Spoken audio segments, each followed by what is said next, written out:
Bringing you the latest news from around the world and here at home, I'm Sandro Ferdinando. And I'm Dasni Athavda. Let's start off with a look at tonight's headlines.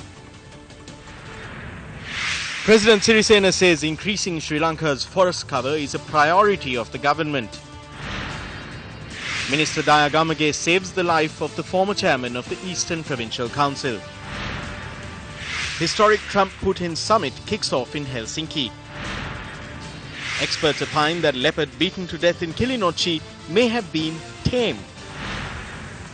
SLTB reports 1.68 billion rupee profit in 2017.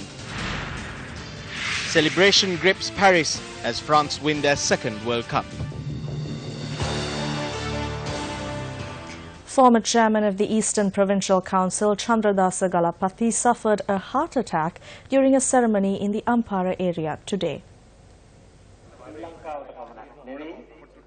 A group including Minister Daya Gamage, who reacted immediately, provided first aid treatment to resuscitate Galapathy.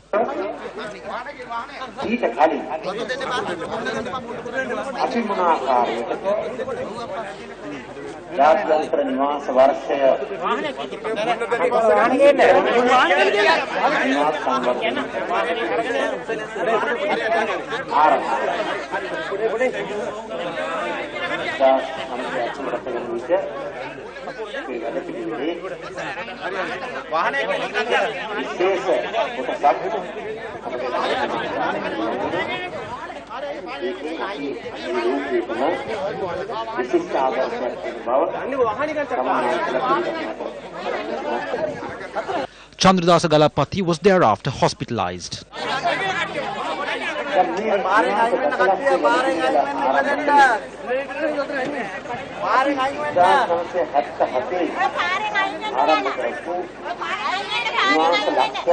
Minister Daya Gamage, your quick thinking saved a person's life. We salute you.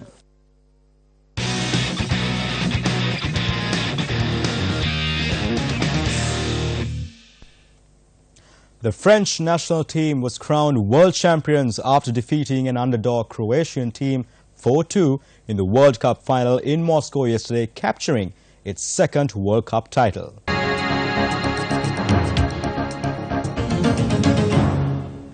President Maithripala Sirisena has expressed Sri Lanka's commitment to expand the country's existing forest density to 32%.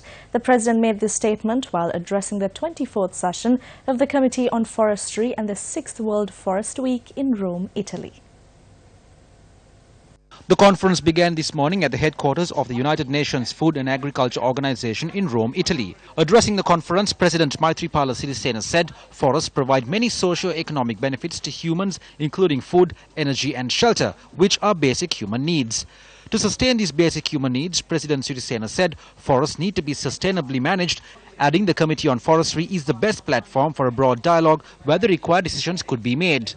President Maithripala Sirisena said, while the agenda ahead is comprehensive and challenging, it is imperative that all member states come together to triumph those challenges. A couple of centuries back, it has been estimated more than 50% of the land area in Sri Lanka was covered by forest.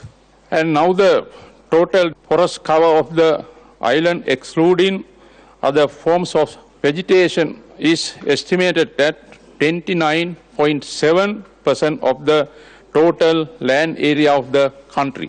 Sri Lanka is now highly committed to conserve its existing forest cover and enhance to 32% by adopting better practices to improve land governance as a key measure to achieve the SDG target. Reforestation has been the responsibility of the Forest Department. With the coordination of many other government ministries, local government institutions and cooperative societies, we have commenced a project to plant 5 million trees by 2020. Several weeks ago, a Sri Lankan leopard was brutally beaten to death by a mob in Ambalkulam, Kilinochchi.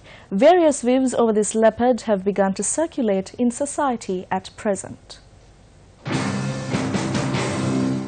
Veterinarian for the Giritale Wildlife Office, Lanka Pinidya, had performed the post-mortem examination following the killing of the Sri Lankan leopard.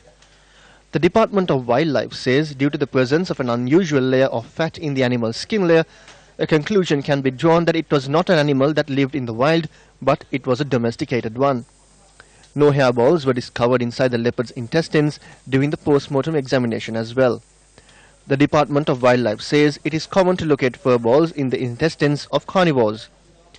Veterinarian for the Giritale Wildlife Office, Lanka Pinidya, went on to state since court had requested for a report on the matter, he cannot make any comment to the media. Director General of Wildlife, Chandana Surya Bandara, said more information would be revealed after the post-mortem report is produced in court.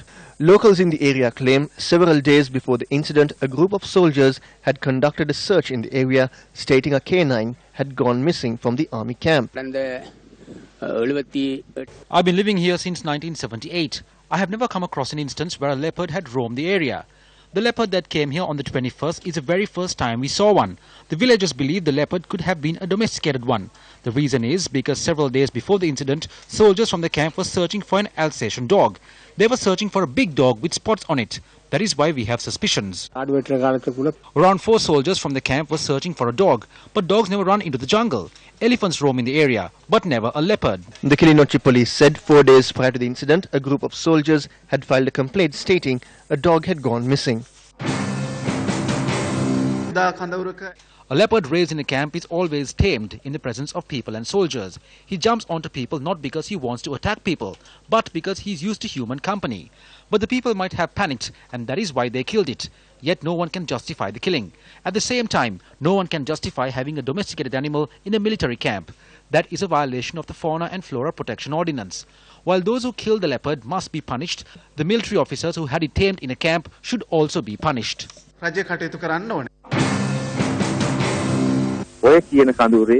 No leopard was reared at the said military camp. If it is proven, what I can say is that such an animal cannot be domesticated in a camp. If so, those responsible will be punished. I inquired into the missing dog. It is said that a dog in the camp had gone missing. They filed a complaint with the police over the fear it might attack someone. Days later, the dog was found. I do not believe there was any leopard in the camp. A group including MPs from the joint opposition engaged in an inspection tour of the Mattala International Airport today. The visit had been organized as a mark of protest against moves to provide the airport to an Indian company and to inquire into the current state of the airport. A group of local government members and provincial councillors who have pledged support to the joint opposition also participated in this tour. The joint opposition MPs focused their attention on the environs of the airport and the state of the equipment on the premises. If plans are afoot to build one in Hinguragoda, then why are they trying to sell Mattala? There is no business plan for this for 3 years. The people are very impatient over the sale of Mattala. I have the responsibility towards my constituents to come here, identify the truth of the matter and request the government to reconsider their decision and ensure that our workers are treated fairly. There are about 500 employees here. What will happen to their jobs? The minister in charge of the Mattala airport is from the Sri Lanka Freedom Party. If this is the policy of the SLFP, then we need to think about where we stand. They are planning to give this to India. The port, which is 40 kilometers away, is being given to China. The expressway between the port and the airport is being given to Japan. So China, India and Japan will control the 3 key centers in a single city and the security centers too. The day before yesterday, speaking at a Navy event, the Prime Minister said we have to prepare for a submarine war in the future. I would like to say to the Prime Minister that he is not acting like a Prime Minister. He is acting like a broker instead. It is shameful. Minister of Transport and Civil Aviation Nimal Siripala de Silva says wearing a uniform will be made mandatory to all bus drivers and conductors of the Sri Lanka Transport Board from next year. The minister made the announcement at an event held at the Fort Central bus stand today. An event to launch a facility to make online bus seat reservations of the SLTB was held at the Central bus stand in Fort today. The facility will enable bus seat reservations for long-distance bus services to be made online and via mobile and fixed lines in place of existing facility where passengers are required to obtain a bus ticket at the central bus stand. While currently seats could be pre-booked for only 60 long-distance buses, the Sri Lanka Transport Board says measures will be taken in the future to increase the number of bus services with this facility. Passengers could reserve their tickets by logging on to sltb.express.lk or via its mobile app.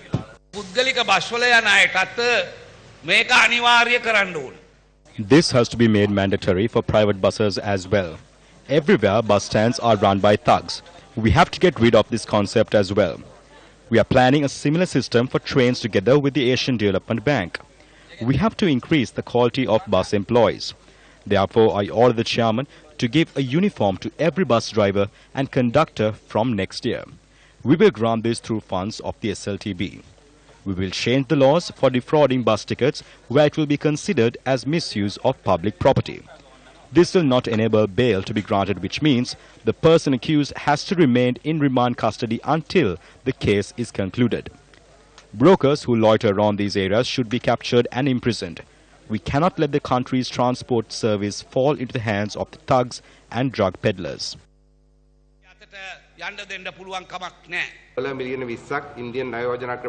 Under a $20 million Indian loan facility, we have called for tenders in India, where we hope to bring down 454 seat buses and 135 seat buses. We also hope to get down 1,000 low-floor buses from Hungary. The government nor the SLTB will bear a cost for this. This will be granted to us by investors. We will also import 750 hybrid buses and 250 electric buses. We have submitted the cabinet proposal in this regard, to which the Finance Ministry will grant approval this week. A profit of 1.68 billion rupees was recorded last year. There was a debt of 15 billion rupees when we took this over. From 2010 to 2014, the previous government had not paid a single employee their EPF and gratuity. We have paid all of those dues. There were vast amounts of land of the Sri Lanka Transport Board which were not being used. We surveyed these lands and handed them over to the Treasury. It was this money that we used to pay the employees their EPF and gratuity.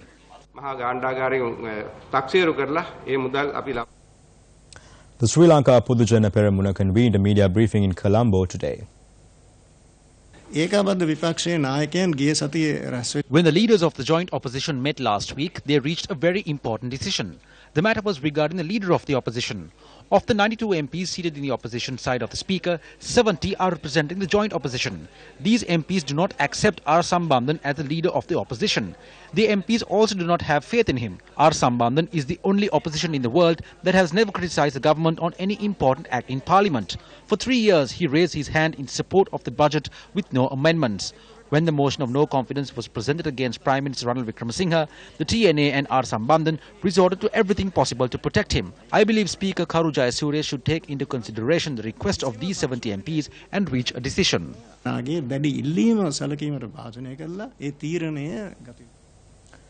When Newsfirst contacted opposition leader R. Sambandhan on the matter, he noted that this is not the forum to make a comment. However, he noted that he will respond to what was said at the appropriate time. Kumar Stickers Private Limited and Vihanga Marketing and Advertising Services Private Limited had been paid a mammoth 450 million rupees for advertising services for a period of 7 years. Newsfirst Zulfiq Farzan filed this report from the Presidential Commission of Inquiry. Evidence revealed today that for the contract period from 2011 to 2019, Kumar Stickers Private Limited and Vihanga Marketing and Advertising Services Private Limited had billed Sri Lankan Airlines 415,390,010 rupees and 5 cents. The payments had increased from 2012 onwards and had spiked to an astronomical 140 million rupees from 17 million rupees. However, thereafter it had gradually dropped to just over 2 million rupees for the ongoing 2018-2019 contract period. The evidence revealed today that interim payments had been made in the period between agreements for several months to Kumar Stickers Private Limited and Vihanga Marketing and Advertising Services Private Limited. These interim payments had been approved by the then CEO Kapila Chandrasena on the recommendation of the then manager of advertising. These payments were for around 13 hoarding sites across the country, which include Tangol, Hambantota and Katunayaka. It transpired that these payments possibly had been made in the absence of an agreement. The members of the commission were in fact surprised to find that Kumar Stickers Private Limited and Vihanga Marketing and Advertising Services Private Limited had hoarding sites all over the country as per Sri Lankan Airlines request. The evidence revealed that Kumar Stickers Private Limited and Vihanga Marketing and Advertising Services Private Limited were owned by the father and the son. Several non-government organizations are continuing their attempts to introduce laws that will enable the imprisonment and fining of journalists. Working together with several foreign NGOs, this effort is being spearheaded by the National Secretariat for Media Reforms, or NSMR. The harassment of media organizations or the threatening and intimidation of journalists is completely wrong. It is completely against media freedom. I condemn this totally. We are the ones who started this and created this freedom. However, this freedom must be confirmed. They can do whatever they like through the internet and websites. They can publish the truth and they can publish fake news. I wish to note that all these freedoms have been granted through the free society we created. While the President and Prime Minister of the country have continuously reiterated their commitment to media freedom, what is happening today is completely contrary to this. After we exposed before the judiciary the sections of the 19th Amendment that would have enabled the imprisonment and oppression of journalists, these sections were removed. However, once again, the oppression of the media has come to fore wearing a new mask. A document bearing the title Independent News Media Standards Council was recently drafted through the National Secretariat for Media Reforms, established in 2015 by the former Director General of the Government Information Department, Ranga Kalansurya, Dr. Pradeep Veerasinghe, and a foreign national by the name of Toby Mendel. Amidst continuing criticism, Toby Mendel eventually abandoned the endeavour. However, this project has come to the fore once again with several amendments. This time around, the Media Oppression Project is being headed by the International Research and Exchanges Board, or IREX, a foreign NGO. A person by the name of Matthew Shelley is acting as a key contributor, while Dr. Pradeep Veerasinghe is the executive director of this project. Dr. Veerasinghe had been suspended on a sexual assault charge when he was a staff member at the Sri Pali campus of the Colombo University. The draft compiled by these individuals with the cooperation of the US aid, titled the Independent Council for News Media Standards Act, includes several serious points. The draft suggests the establishment of an independent council for news media standards. In addition to providing guidelines, the draft also says that this council has the authority to control the way the news is reported in the country. Statement 35.3a of the draft states that the Council has the authority to set the codes of practice for news media and approve it in a short span of time. The Council also has the power to investigate the complaints that is received, as well as the authority to take decisions regarding them. The news media employees are legally bound to provide any detail required by the Council, while not carrying out an order or failing to appear when summoned by the Council will be considered as contempt of court, and a case can be filed at the Supreme Court. A journalist or journalists who provide false information to the Council or who fails to appear when summoned can be subject to a 3-month prison sentence or a fine of 100,000 rupees, or even both. The International Research and Exchanges Board, also known as IREX, is heading the project to compile this act that would enable journalists to be imprisoned. In 2014, the Azerbaijani government accused IREX of engaging in anti-government activities. The bank accounts that belonged to IREX were frozen by the Azerbaijan government, while the offices they occupied were raided by security forces. IREX was forced out of Azerbaijan as an anti-governmental organization. It is in the highest interest of democracy that we want the people to be very careful of governments as well as others' desire to have control over the media. We do not want a people's democratic government that came into power in the name of democracy to take democratic benchmarks related to freedom of expression lightly. We do not want any oppression for the journalists of this country through extraordinary bodies with judicial powers. That should not be done with pressures from local or international agencies. We are very, very concerned about this matter because for us, democracy comes first, governments come second, political parties come second or third. What matters is democratic freedom, and we should defend democratic freedoms at whatever cost.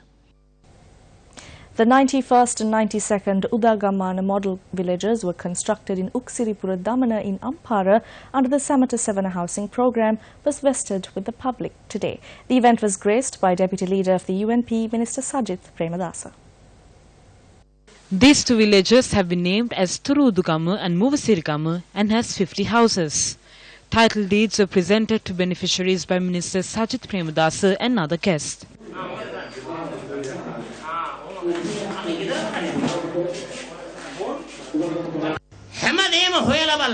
We are engaged in a progressive journey by inquiring into all matters as a mark of gratitude to all those who voted for us. We are temporary custodians. Nobody has given us permanent state power through any freehold title. There is no such power given to the President, Prime Minister or the Ministry.